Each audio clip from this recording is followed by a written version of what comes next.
السيسا. سؤال ثاني بعد إذنك، إلى أي مدى يشكل الإرهاب على الحدود والجريمة المنظمة تحديدا حاديا موحدا لدول السيسا مجتمعة؟ عيد السؤال. التهديدات الأمنية التي تواجه القارة الأفريقية اليوم من وجهة نظر منظمة السيسا، إلى أي مدى يشكل الإرهاب والجريمة المنظمة على الحدود تحدي موحد لدول السيسا؟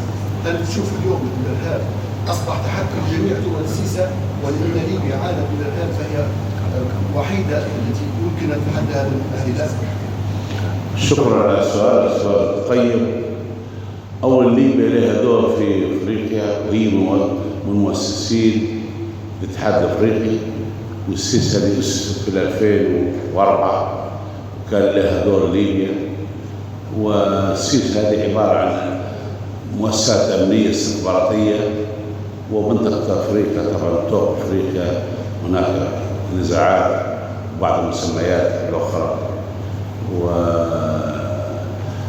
وموضوع الإرهاب هذا منتشر في كل حال الدول الأفريقية وغيرها، ونحن ليبيا عانت من الإرهاب كثير جدا.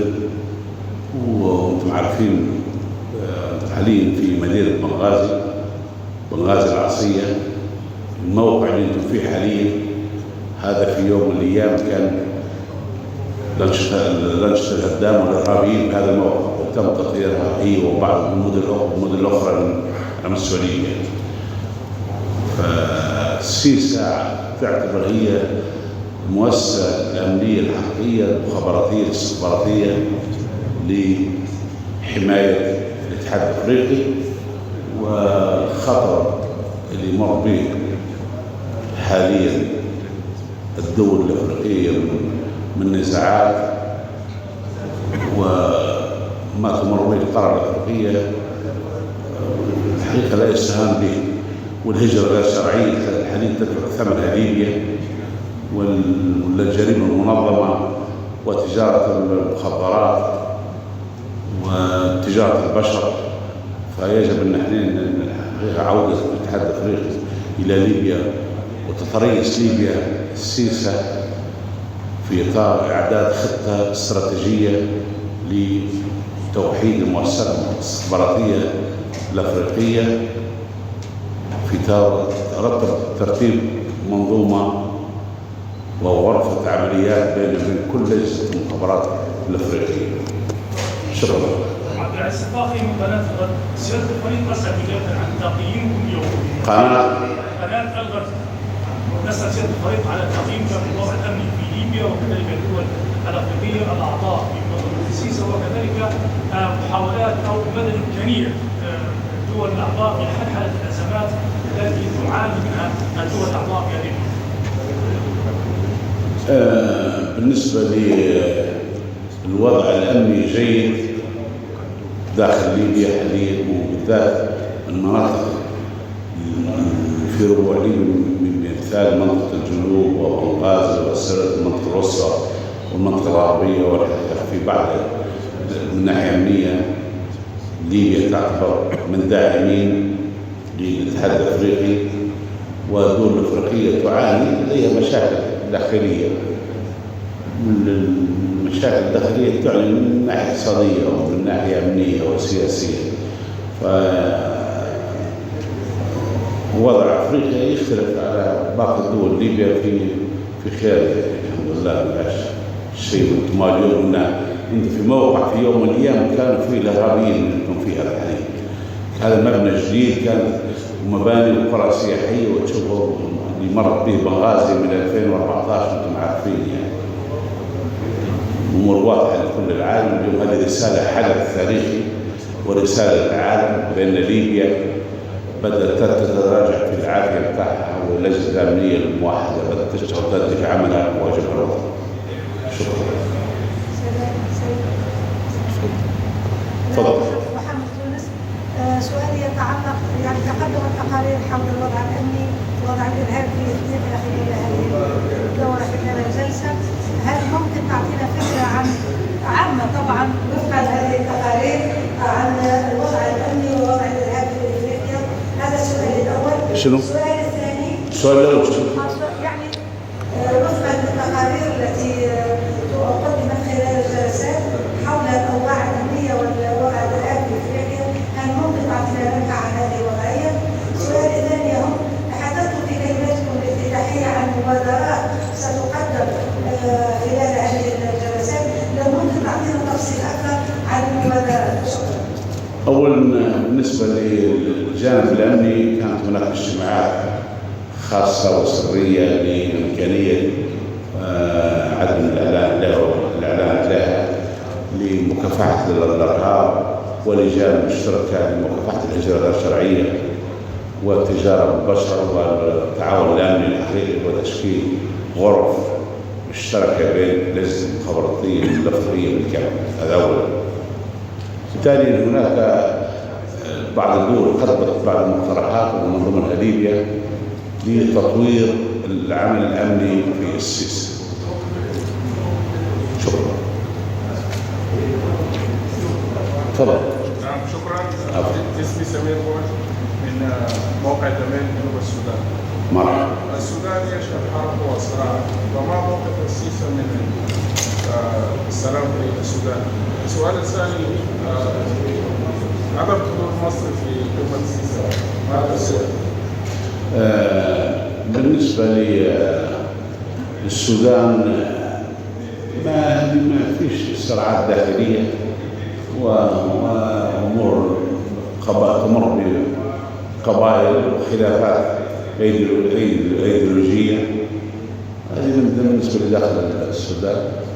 وبالنسبة لمصر دولة شقيقة وفي بعض دول أخرى ما حضرتش، في ضيوف شرف جو من أوروبا وجو من دول الخليج وآتوا من دول شرق آسيا ضيوف شرف حضروا من المؤتمر للسيسي. وبعض الدول الأفريقية في بعض الدول يعني الدول العربية ما حضرتش. يعني مصر هناك ظروف أمنية وظروف عمل يتطلب وجود الأجهزة. مش معيار يعني حضور أي شخص. أنت اليوم بعض الدول الأوروبية ضيوف شرف جو من شرق آسيا من المحيطات وحضروا هذا المؤتمر التاريخي، لأن حدث تاريخي فيما دولة ليبيا ومدينة مغازي بالذات. شكرا. تفضل. مرحبا.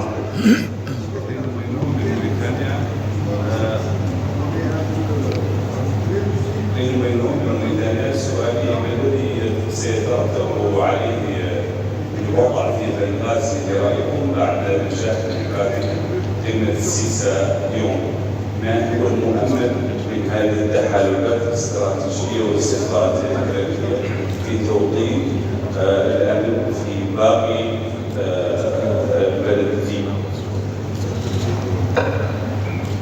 بنغازي جزء لا يتجزأ من ليبيا، وبنغازي عانت الإرهاب وتم تطهيرها، واليوم هي بنغازي رأسية كل العالم يتابعها.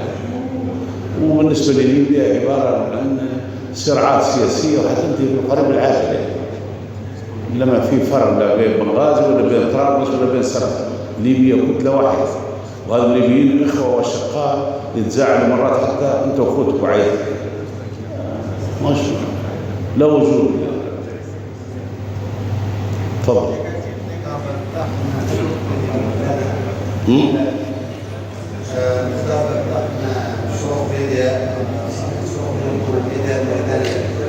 بالنسبه لمنطقه الساحل، هذه المنطقه التي تعاني كثيرا من الارهاب وعمليات التهريب والجماعات المسلحه. السيسي خلال عقدين من الزمن لم تستطع ان تاتي بمقاربه تاخذ من هذا الارهاب وهذه الجريمه المنتهيه. هل هناك مقاربه في صناعه بنغازي مقاربه امنيه للحد من ظاهر الجماعات المسلحه وظاهر التهريب في منطقه الساحل والصحراء الشماليه؟ طبعا السيسي حتقوم بدورها الامني والمصالحه وحتفتح باب، وهذه من اهم القصص الرصيده وكل المسميات وبعض الميليشيات المسلحه في دول الساحل سيتم تنسيق في ترتيبات معلومة وشكل اللجان في كيفية معالجة هذا الوضع. تفضل. المساء الثاني قناة صحراء 24 والثانية. سيد الرئيس، شعار هذه الدورة 20 هو منع الحروب والصراعات العنيفة، منع الحروب والصراعات العنيفة بالقارة السمراء. السيد الرئيس، ألا تعتقدون أن هذا طموح يعني كبير في ظل أن الدول في افريقيا في كل منطقة سواء في الشرق أو غرب أو وسط افريقيا هناك خلافات بينية بين هذه الدول، كيف يمكن تحقيق هذا الهدف في ظل هذه الخلافات البينية؟ والسؤال الثاني هو تحدثتم سيادة الرئيس عن الشراكة تسعون إليها من خلال رئاستكم التي نتمنى لها التوفيق خلال هذه المأمورية، ويعني كيف هذه الشراكة التي تحدثتم عنها مع الإعلام، هل تم وضع استراتيجية لها بالتعاون مع شركائكم في أجهزة الاستخبارات الأخرى؟ هل بدت ملامحها واضحة لديكم سيادة الرئيس؟ أولا بالنسبة لموضوع ما يحصل في الدول الأفريقية، هذا حتقوم بدور السياسة، حتقوم بدورها إمكانية فض بعض النزاعات، وهناك اتصالات برشاش المخابرات لديهم علاقات مع كل المسميات اللي هم في السلسلة الدول الأفريقية، تربطهم كلهم علاقات بالمسميات التي ذكرتها، وفي إمكانية للوصول لبعض الحلول وتشكل لجان من ضمن الخطة. يكون هناك في لجان لحل هذه المعضلة. سؤال آخر حول الشراكة ما بين السيسة والسيد احنا السيسة الاتحاد الافريقي حيكون شريك من الاتحاد الاوروبي ومن دول متقدمه ومع دول اخرى. وبالنسبه للاعلام، هذه في عندهم في الهيكليه الموجوده عندهم، هذه يأسسوا في اداره اعلام تخص السيسة في كل اعمالها. هتكون انتم من بوجود الاخ المسؤول عن الاعلام حينسق معاكم في الاليه كيف التعاون في كل المحافل، حتكونوا موجودين سواء في ليبيا او في الدول الافريقيه او في اي مكان.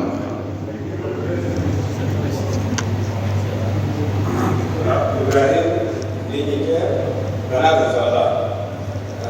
حقيقة الموضوعات المطروحة كلها مهمة، أكثر من 5 موضوعات رئيسية مهمة، لكن سؤالي ما هو الموضوع الذي ترغبون في إعطاء الأولوية من خلال ال5 موضوعات الكبرى: الهجرة، الأمن الغذائي، الماء، والتنسيق الاستخباراتي. الموضوع اللي انتم تدوا الأولوية خلال رئاستكم شايفون انه بصمة في إحداث التحول في أفريقيا. والأمر الثاني، ما هو أكبر تحدي يواجه السيسة في أفريقيا خلال الوضع الراهن؟ ما هو أكبر تحدي خلال ال5 موضوعات؟ أولا اللي يهمنا راحة المواطن الأفريقي، ويهمنا الاستقرار في أفريقيا، ومن ضمن مهامنا هي مكافحة الإرهاب واستقطاب الشباب من الأنشطة الهدامة التي بدأت تنتشر في بعض الدول الأفريقية من الحركات الإسلامية المتشددة وتجارة البشر والهجرة غير الشرعية. وهدفنا أن المواطن الأفريقي يكون يعيش كريما ويكون سعيد، وحتى لما يبي يسافر يجب أن يسافر وفق المعايير في الدول، بدل ما يخش الصحراء يموتون في الصحراء وتقطع بهم السبل.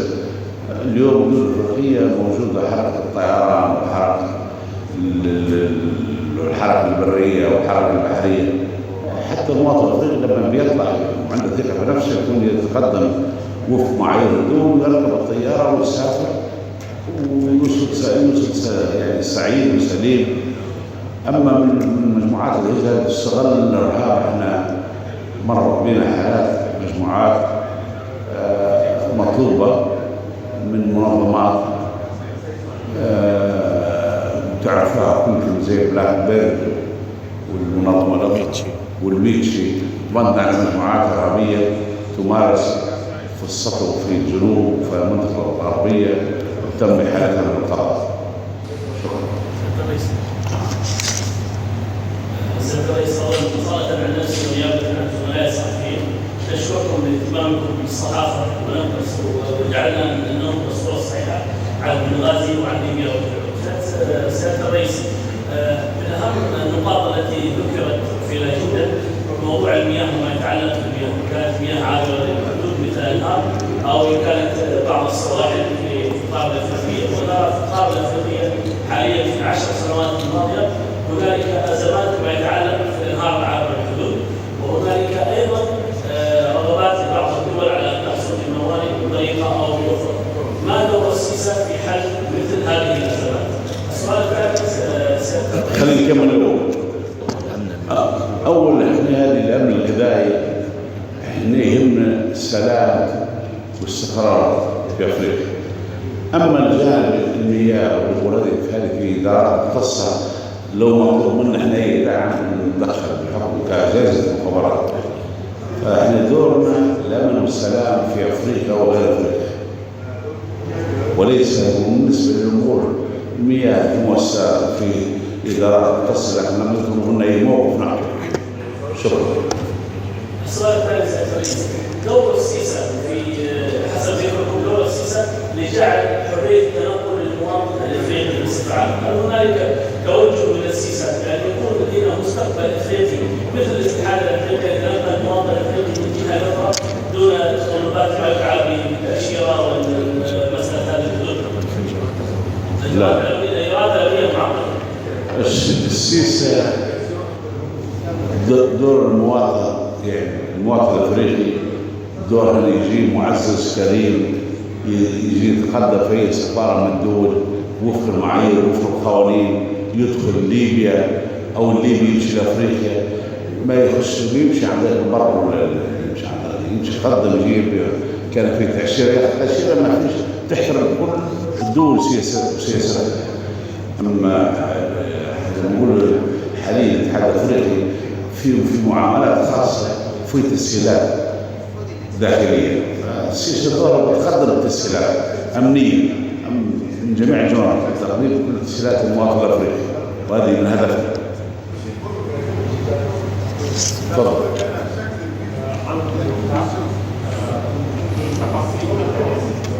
سؤالي يتعلق بالتدخل الخارجي. متخصص. مؤسسة تقصي، مؤسسة ممتلئة بشبه تقصي، ليس متكلم عن النقطة. سؤالي يتعلق بالتدخل الخارجي بالشأن الداخلي الليبي. هل توجد أي مقاربة تتجهها السيسة؟ من أجل إفشاء التدخل الخارجي لا يريد للوضع الليبي أن يعود لسالب عهده. كيف؟ هل توجد أي مقاربة تتجهها السيسة من أجل منع أو معالجة أو مواجهة أي تدخل خارجي لا يريد للوضع الليبي أن يعود لسالب عهده بالوحدة واستقرار؟ ما سمعتش السؤال. تكلم عن التدخل الخارجي في ليبيا. أي تدخل خارجي في ليبيا؟ تحكي عن تدخل خارجي بما يتعلق بالوضع الحالي في ليبيا.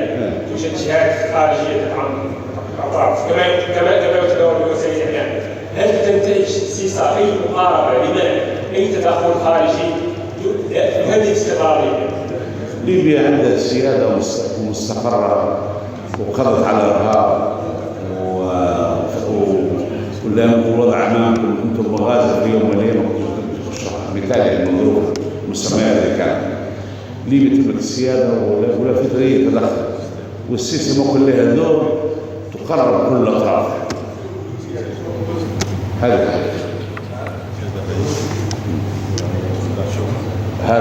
السيد نبيل التنفيذي للسيسة. سؤالين 3 من نور. تفضل. Good evening, friends. My name is James Mohammed. I'm the Executive Secretary of CISA. ترجم له. Just to compliment what the chairperson of CISA indicated, CISA brings together intelligence and security services across the African continent. The purpose is to share intelligence and coordinate with the aim to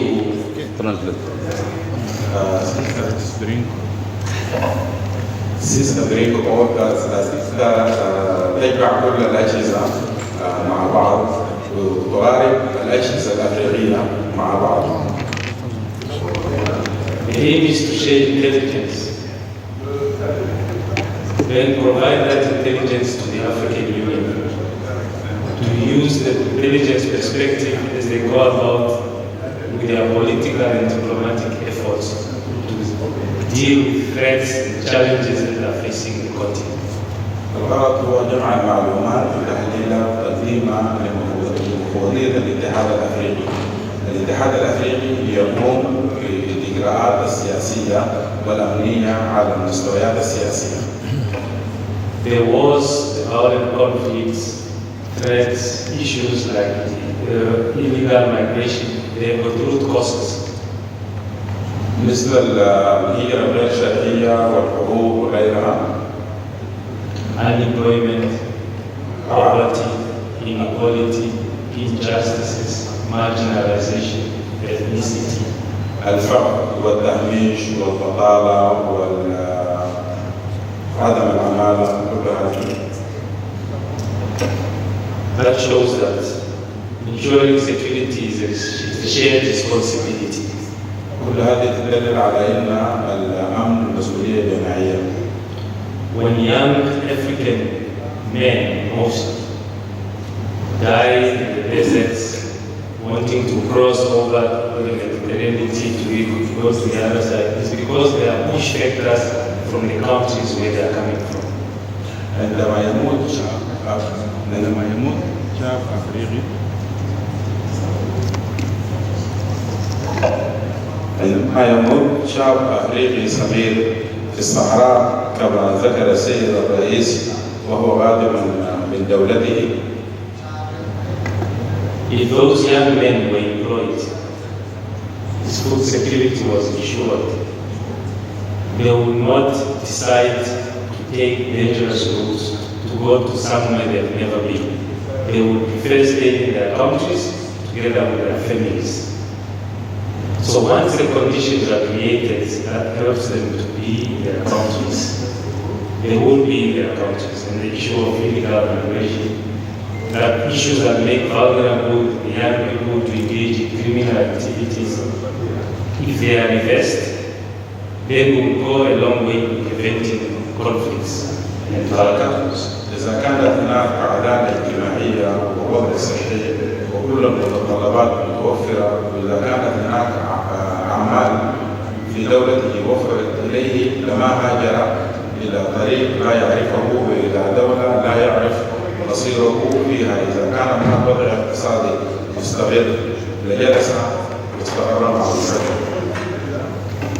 So Africa needs to use their resources to benefit the people on the continent to ensure preventing future conflict and wars.